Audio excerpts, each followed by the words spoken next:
Hi guys, and welcome back to another episode of Rebuilding Wimbledon. If we could get 400 likes on the video, that would be spiffing. I don't know why I couldn't think of an adjective there, but there we go. So yeah, we've had an interesting... I say that at the start of every bloody video, don't I? But true, it's never been truer than this month. I think that it's been a strange one, as I often say again. But again, I think we're doing well. We're plodding along nicely. We've had some good results and some bad results this month, and I feel like it's a bit of both. But we're going to do the West Brom game today. So yeah, enjoy some highlights of the games we played, and we'll get into the West Brom game and talk about some other things in a second. Now we are in trouble. And won by Bernardo. Loses the ball. Nemec is through. And that is all down to Bernardo, unfortunately. 1-0 Manchester City. Thomas Nemec. Bernardo just can't hack it, but the red card's done that for us. Well, there we have it. A 1-0 defeat. We weren't that great, but we did all right. But unfortunately, I think it's the start of a downward spiral for us still. Cresswell steps up and scores. Wimbledon 1, Leicester City 0. We need this win to get us back on some good form, because it's been a bit poor lately. Manquillo. All the way through for Fabio. Can he find someone at the back post? Everton's in there. It's 2-0 to Wimbledon on 14 minutes. Everton with the goal. Fabio with the assist. Great work. 2-0, and now we just need to keep the solidity. Ball whipped in. Fabio's header. Everton at the back post. It's 3. 3-0 to Wimbledon with 3 quick goals. 2 for Everton. I'll tell you what. Wow. Cresswell with the corner this time. Planic's header. Gomez this time. It's 4-0 in the first half. We could be on for our biggest ever Premier League victory at this rate. Great stuff. Garay. Don't just let him slip this through. Uh-oh. Forsberg's in. Oh, damn it. Could have done without that, really. Don't give them any hope, guys. 4-1. There we go. 4-1. A very, very good home form win, and that should give us some real confidence. Eriksen's ball in. Son Heung-min. Augustinsson. Ah, it's put over the line by Bentancur. Spurs 1, Wimbledon 0. It's a shame, but it has been coming. In theory, make a difference. 3. Oh, my God. Castelletto. There's 4 defenders around Son Heung-min. How did none of them stop him from winning the header? 2-0 to Spurs. Castelletto slips it through. Eriksen's in. Great save. Oh, put in on the rebound by Bellarabi. Well, it was initially a brilliant save from Langura, but put in on the rebound anyway, and it is 3-0 to Spurs. Disappointing, really. Everton's ball. Oh, Masek in acres of space. What a strike. 3-1. Wimbledon are not back in it, but Roman Masek's got himself a goal, so that's something. Well, there we go. 3-1 to Spurs. It's the deserved win for them. We just weren't good enough on the night, unfortunately. Right, guys, we are back, and as you can see, we're 7th in the league, and I think 7th is fine. Remember, we have a game in hand as well, so if we beat West Brom today, we'll go back above Liverpool into 6th spot, and I think that we should be aiming for sort of top 7 or 8 this year. I think that's kind of where we're at. I had to adjust the board board objectives to go for mid-table this year, just because I was hoping it would help us keep Nelson Duarte. Don't know why I thought that, and as you can tell, it didn't, but there you go. So I think the new players have settled in quite well. Baltom's played a few games. I played him up in his Roundup role against Leicester City, and although he didn't do a great deal himself in the game, what he did do was take players away from other players, and it felt like it worked quite nicely for us, and we had an extra man in the box from crosses, which was quite cool too. So that certainly worked nicely, and we won the game 4-1, so I feel like it definitely did work to a certain extent. But yeah, so question of the day. The question of the day is this: do you do a yearly save with Fulham? And I assume you mean just like with the club you support. So no, basically I don't. The only time I've ever managed Fulham on FM was in FM14 when I did Rebuilding Fulham. That heap of shit that you can find on my channel, but please don't. So yeah, that was the only time I've ever managed Fulham on FM. Do you guys do like a yearly save with the club you support, or are you just interested in other stuff? Do let me know in the comments, and if you've got any ideas for a question of the day, drop those in the comments too with the hashtag QOTD. Some people a little while ago asked me about whether I was going to put the tactic up for download, this new tactic, and I will. I think at the end of the season, if I've noticed that it's had a lot of success, at that point, I'm kind of tweaked it to the point where I'm happy with it, then I'll put it up. But I don't like putting it up straight away, because I feel like there's probably lots of errors that we've made and things I could do better with it. Top assisters, Aaron Cresswell and Everton. Cresswell's been superb. 5 goals as well, admittedly. Penalties, but still, it's decent. Everton, 5 goals, 7 assists. Perfect. I could do with a bit more assists, though. We still want someone to be a bit more prolific than Fabio, but we've done okay this year. There's been goals coming from all over the pitch, and that has been pleasant. Carlo's actually chipped in with 5 himself as well, so that's nice. Best player over the last few games, though, has been Aaron Cresswell, interestingly, with a 7.66. He's a key man for us. He really, really is. So yeah, we're going to get into the day's game. But yeah, so that's what I'm going to do with the tactic. Also, I haven't actually mentioned this before, but I do actually have a Facebook page. I know I always push people towards the Twitter with the little thing in the bottom corner, but I do actually have a Facebook page. There is a link to it in the description, so if you do want to go over and drop it a like, that'd be awesome, because I feel like I neglect it a little bit. So I'm going to try not to do that. I'm going to try to be active on both from now on, because I feel like it's a whole side of social media that I've essentially been ignoring, and that's bad. That's bad for business. So yeah, let's get into this then.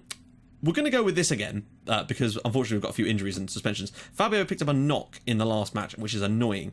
No, he didn't. It was in training. My bad. I've got him playing through the injury, but I just don't know if it's a good idea to actually have him. We'll have him on the bench in case we need him, though. But I am, since we're at home, Gonna give this a crack. Let's give it a crack. I'm gonna put him on the bench instead of Cleverly, and then we'll swap Kano and Baltam over. You'll notice that he automatically becomes a Raumdeuter. I've got this thing set up. You can set it up in the individual instructions of the player. If you go into this and then look at the individual instructions, you can do it on the left-hand side. That means that when you put them in, they will automatically choose a role. But what I did when we played against Leicester as well is I did that. I swapped it over so that we had a supporting player on this side, just in case. That way there's a bit more of a, someone that actually, because if he's moving further forward, it made more sense. And it seemed to work quite well on the night. So that's what we're going to go with for today. We're going to go with Kirk, Baltam. If that is pronounced correctly, I'm sorry if that is wrong. But for me, it looks, because he's French, I feel like Baltam or Baltam is probably correct. But hey, who knows? Probably find it's pronounced completely differently.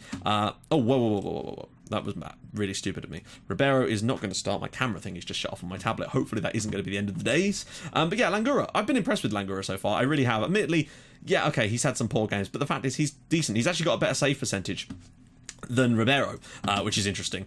As well as he he's got more clean sheets than Ribeiro has as well over a smaller period of time. So I'm pretty pleased with that. Let's do this.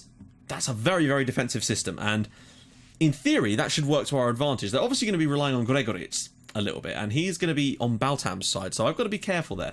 But then that could also come and work in our favour too, because if Gregoritz is their more attacking winger, it means that he's going to be further up the pitch, which means that we could end up getting Baltam in behind and a lot more space. But we'll see how it works today. If it isn't working, we can bring on Kano and drop it back a little bit. But the thing I like about playing this Raumdeuter is it means that when we get the ball out on the right hand side with Everton, instead of sticking out wide, Baltam will actually make himself available at the back post, and it seems to drag players out of position, and I quite like it. I've never actually had a player that's actually got that ability to play as a Raumdeuter before. But the great thing about Baltam as well is he's got great tackling, so he does provide a good, decent cover on that wing as well. But again, if it gets to half-time and it ain't working, I might drop him back to just a standard position, or maybe bring on Kano. I don't know. I've not decided yet. 15 minutes gone, and we've not really done anything, which is similar to the last live con we played, but we really should be winning this one. It's West Brom. So far, nothing really offered. I'm actually tempted to just immediately drop him back to a winger on support again, actually, and then flip these two back over. I'm not entirely enthralled. Maybe I should have given it a bit longer, but I just feel like this is such an important game. Experimenting isn't really wise right about now. I just want to put him in a good position and see what he's got. He's still only 17, remember, guys, so to be as good as he is at the age of 17, I think there's going to be a lot to come from him, and hopefully we can hang on. But I've managed to get no release clauses in these guys' contracts, so that's important. Okay. A shockingly bad first half in that there was not a single highlight. I don't think I've ever had, since I've been doing FM on YouTube, a live com game where there was no highlights. I've had a few matches. I remember one was Fulham against Brighton. Not a single highlight in the entire game. Or was it? No, it was Portsmouth against Brighton, I think. And there wasn't a single highlight in the entire match. That's more like it. West Brom are going through the middle. They've had a couple of decent crosses, though.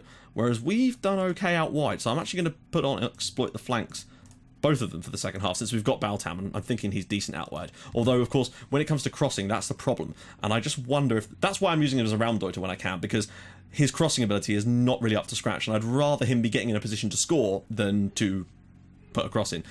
Kirk hasn't had the best game either. We've been better than them today, but we've not created anything concrete ourselves, and that does worry me. So I'm wondering if a change of dimension might be necessary at this point. Maybe even going 4-4-2 against them, although I don't feel that's a good idea. If we can just get 1-0 against it, because they've come here to defend, and we need to try and make sure that... Oh, hello. Kirk is across, and it is 1-0 to Wimbledon. Adam Kirk, and not only that, but Aaron Cresswell with his 8th assist of the season. That's a lot for a fullback. He's been having a wonderful year. That's just a great goal. And one thing I would say, because of Baltam's sort of lack of crossing ability, he does have a habit of, even when I play him in that role... you notice that he's very, very in-field. He's not providing a lot of support for Aaron Cresswell, but it does drag a player out of position and allows a bit more space for Cresswell. They can't double up on him anymore, and Kirk is in there to make it 1-0 to Wimbledon. I think if we can get 10-12 goals out of Adam Kirk this year, I'll be very, very pleased. Apparently Patrick Bamford's a danger, so there's that. I think if we can just win this 1-0 now, I'll be pretty pleased with the performance in general. Carlos. He's not exactly enthralled me so far, Carlos. Oh, Kirk's into a good position again here. Can he find Baltam? Goes back for Ramselaar. Can Ramselaar find someone? He finds Everton. Right. Look at that. Baltam is right there at the back post. Farmer into position now. Goes for... Oh, what a finish from the lad. 2-0 to Wimbledon now. Sam Farmer. He might be a defensive midfielder, playing as a ball-winning midfielder, but because of his on support, he will occasionally get himself into forward positions. Usually in positions like this when we've got an overload, but this is like... Oh... That's like Yaya Toure, the way he'll get the ball in the middle of a position like that and just place it perfectly. Farmer with the goal, 2-0 Wimbledon, and that should be game, set, and match, because the Baggies have offered very little. Right. Okay, so changes are afoot. Baltam, he's done okay. He's on a 6.9. It's nothing superb. I'm actually going to get Kano one in the middle for Carlos. Just not seeing a lot of him today. Not really liking his work. And I'm also going to get Masek on for that situation. And I'm actually going to get Cresswell off as well, just to freshen things out. We've got a 2-goal lead against West Brom. We're looking pretty solid in this game. I just want to make a few fresh legs situations on, but we'll get Kano on in the middle because he can play there too. I just wish we still had Duarte. I feel like we're doing okay though. Since Duarte's departed, we have managed to carry the team forward still, and I'm hoping that the likes of Carlos and the Dutch guy whose name escapes me, but if we can get another clean sheet here as well, that would be fantastic, which is what I'm more interested in now, is keeping that clean sheet. Nice little ball over. Everton at the back post. And it's a good save. Well, not much of a good save. Didn't really need to do a great deal. And there we go. Wimbledon 2, West Bromwich Albion 0 rather. And they were faultless, really. And Sam Farmer, that's nice to see. He's picked himself up a man of the match. 6 interceptions, 3 tackles, 1. He's even won 5 headers, and he's like 5 foot tall. So that's great to see. Just an all-round brilliant performance from him. Now then, that puts us in 6th. 46 points on the board at this stage. Remember, the most we've ever achieved was either 45 or 46. I can't remember, but there's also still 12 matches to go. So we're going to be... I'd like to see if we can hit sort of 60 points this year. I'm genuinely thinking that we should be looking at now... We've got to try and get top 7. We're 8 points above Crystal Palace. We need to try and get 7th at the very... That's sort of my target, is 7th place. Because as you can see, top 4 is completely out of the question. Those 4 are separating themselves completely. It's basically a battle between us, Spurs, and Liverpool for that final sort of Europa League spot. That seems to be the way it's going to go, depending on what the cups happen. So, you know, top 7, there could still be a chance for us to play in Europe next year, if that was the case. So I'm pretty pleased with it, frankly. I feel like last year we had a weird blip, but I always knew that they would come good for us. I just felt that we just needed that little bit more time for it to happen. So... I'm going to try to even out the rest of the season into 2 episodes, which I can hopefully record tomorrow. So we're going to do 5 games in that one, and then 5 games in that one, and then voila, that will finish off the rest of the season, hopefully. So we're going to Chelsea and Man United. Chelsea I don't expect to win, but Man United at home, I actually am going to put out a controlled team and try and really smash that. Then we've got Blackburn and Middlesbrough and Palace, and those are some winnable matches, frankly. I want to see some points on the board there. We don't need to drop off in form right now, but I still think top 10 is a done deal, but I want to see top 7. That's what I'm really aiming for now. Do you think we can do it? I really think we can, but let me know what you think in the comments. So guys, if you've enjoyed this episode, it feels like it's been a bit of a shorter one, but that's just because the live comment was so painfully dull. But anyway, yeah, drop a like on the video if you have. That would be magnificent, and I will join you guys in the next episode for a game against, I think we're going to do, yeah, it was Watford I said, wasn't it? Watford away. So we're going to go to the home of the Hornets' nest, and take some like sort of stuff that kills Hornets. There you go. Anyway, I'll see you guys in the next episode. Thank you so much for watching. Bye-bye.